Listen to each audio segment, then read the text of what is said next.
Okay, we're looking at a Hewlett-Packard 5382A. This is a 225 megahertz frequency counter. It has maximum of 9 digits, I believe. And 3 attenuator settings, 1, 10, and 100, 3 gate times, tenth of a second, 1 second, and 10 seconds. And right now, I have it hooked up to a Rubidium calibrator, a standard, and I'm generating a 10 megahertz output that's accurate to tremendous places. Right off the top of my head, it escapes me what the accuracy is, but it's far beyond this counter. And so I can use it as a standard to set the frequency. Right now we're reading 10 megahertz plus or minus a count, and if I was to, first of all, let me show you the calibrator. Passing myself up here. This is the Rubidium standard. That standard is locked right now. That's what the 2 green lights are telling me up there, and I'm outputting a 10 megahertz signal from it into this meter. Now, what I was about to say was I'm going to change the gate time. I'm going to put it on 1 second. On 1 second, we see that we have 10 megahertz plus or minus 1 hertz. I'm going to go ahead and put it on 10 seconds. We're going to get a 10-second average.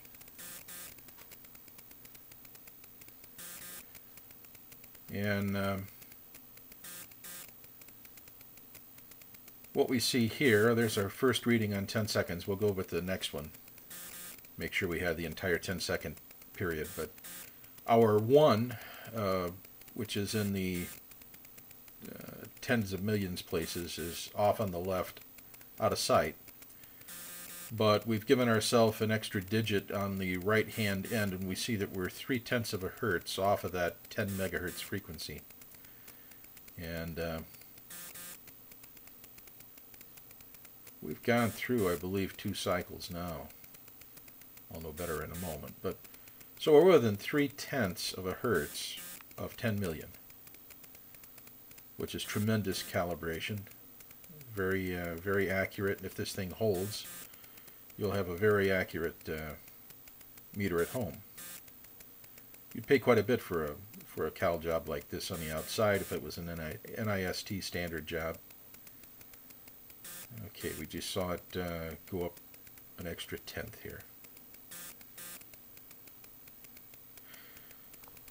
So what I wanted to show you here was that the calibration was accurate. And then what we're going to do is we're going to step it through all of its ranges using some digital generators here that are very accurate. And we'll test its response at each of the decades. We'll check the ends. We're going to see what the maximum frequency is and what the minimum frequency is that I can read on this thing. So bear with me. We'll hook it up and give it a go. I want to make a comment right now. If the camera does not display the red very prominently, it is an anomaly of the camera. It isn't very sensitive to the red. But let me assure you that, as the photos will prove, the lights are sufficiently bright in the room to be seen easily. It's quite normal, and I would call it a normal brightness here. But right now we're displaying 225 megahertz signal from my PTS 500, which is this digital signal generator right up here.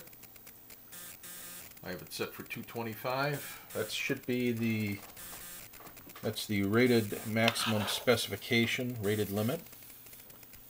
I'm going to go ahead and turn my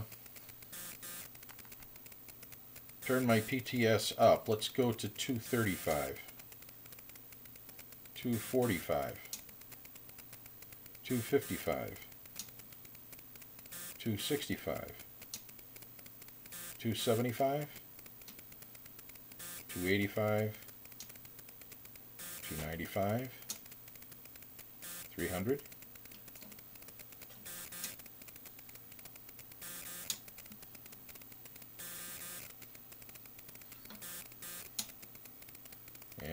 315. So at we got 305 maximum, but if I try to go over that, it doesn't like it. Let's see. There's 306, 7, 8, 9, 10, 11, 12. Starting to go. Yeah.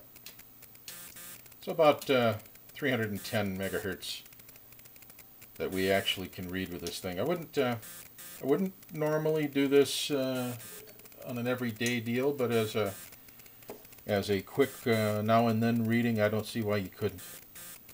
We're doing it here. Well, let's take her down. There was 210, 200, 190. Oh, excuse me. There, 190, 80, 70, 60, 50, 40, 30, 20, 10, 100. Oops. Let's try that again.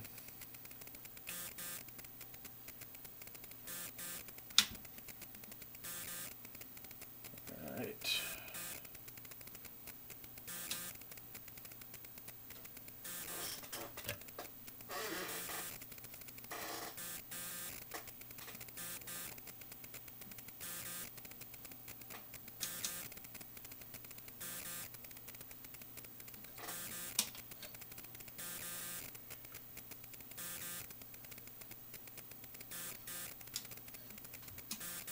There's 100, 90, 80, 70, 60, 50, 40, 30, 20, 10. All right. 9, 8, 7, 6, 5, 4, 3, 2, 1. And I'll turn our resolution up a little bit here. Now my PTS has hit its limit at 1 megahertz. That's its lower limit. So we're going to switch to this Hewlett Packard 3020, and we'll pick her up at 1 megahertz.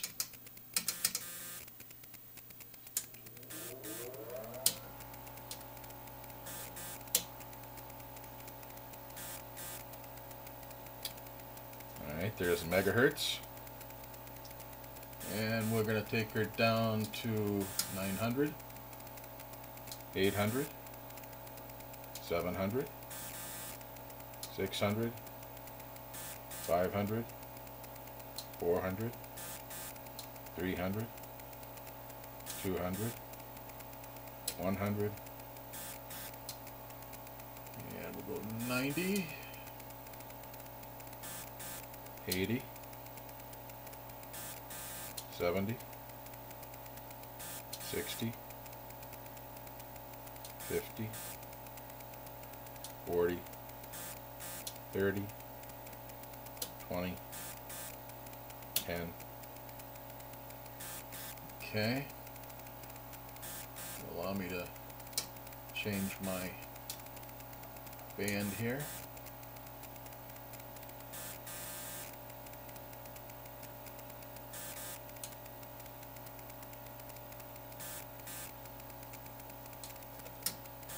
There's 9,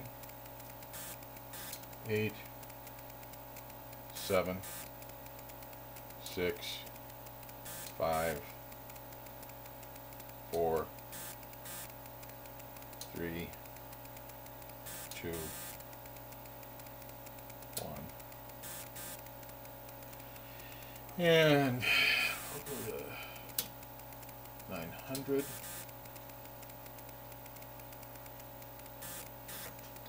800, 700, 600, 500, 400, 300, 200, 100,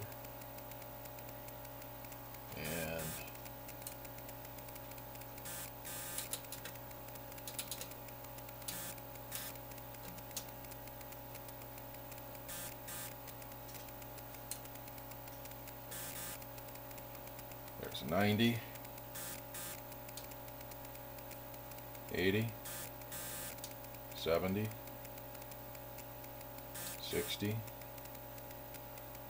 50, 40, 30, 20, 10,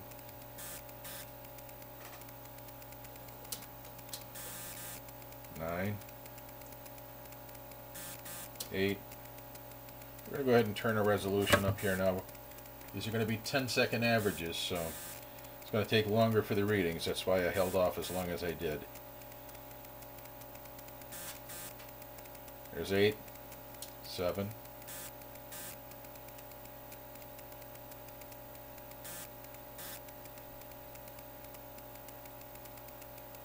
'That was just the first count. We have to wait for the second.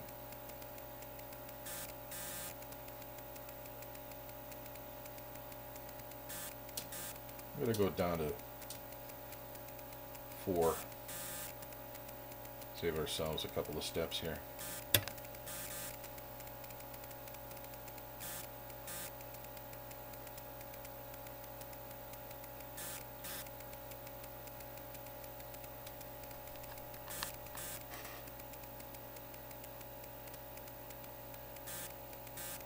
Alright, we got a 4.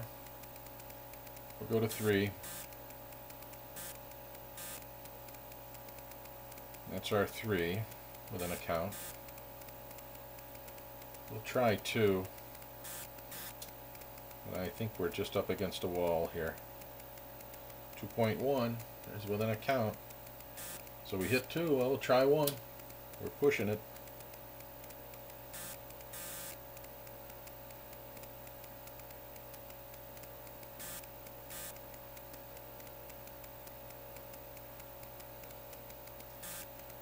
Our attenuator is on ×1 right now, and I am not getting a reading of 1, so we fell out. And if I turn my amplitude up a little here, it's really not helping.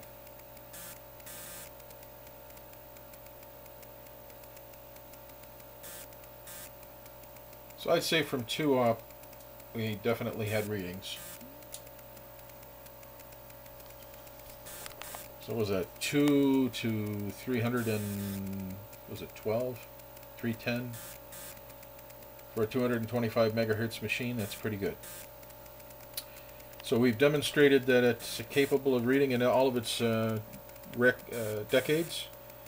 And we've shown you its calibration accuracy. We've given you a quick look at how beautiful the unit is. It had a new paint job. Looks very, very nice. Got a nice clean front panel, which is a rarity.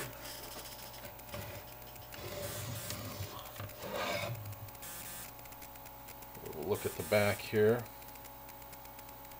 This is serial number 1408A01007. We have an external oscillator input, voltage selector,